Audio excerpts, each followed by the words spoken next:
Taking in mind that we are working with the Russian reporters, I think that the biggest obstacles for them is their government. Since Russia has a really tough media environment, and reporters in Russia have a lot of restrictions and limitations, and the problem of freedom of speech in Russia is a big issue.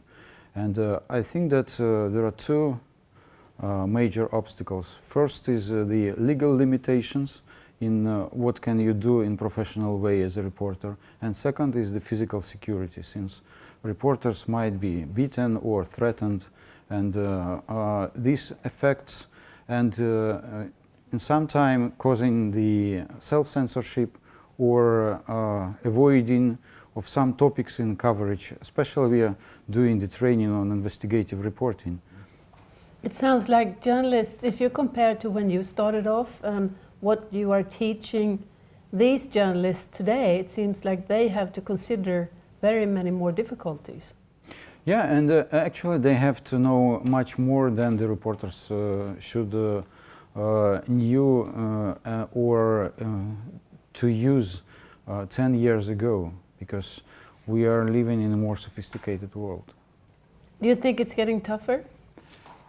Yeah, it's to some extent it's getting more tough, and it needs a lot of professional skills, some technical experience, and but at the same time there are a lot of things that are still the same, like reporters are gathering information from number of sources and using different techniques. And we have more opportunities in working with the open data, with the documents, and it is becoming much easier to gather information through this way. I think that one of the crucial points for the investigative reporting success in wherever in the world is that is important now is the access to the public data.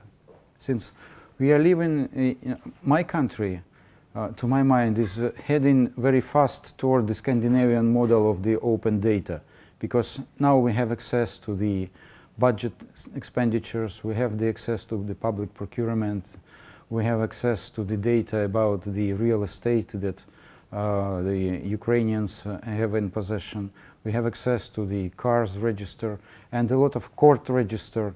We have a lot of public data that you might just think if you are not accustomed how to use this.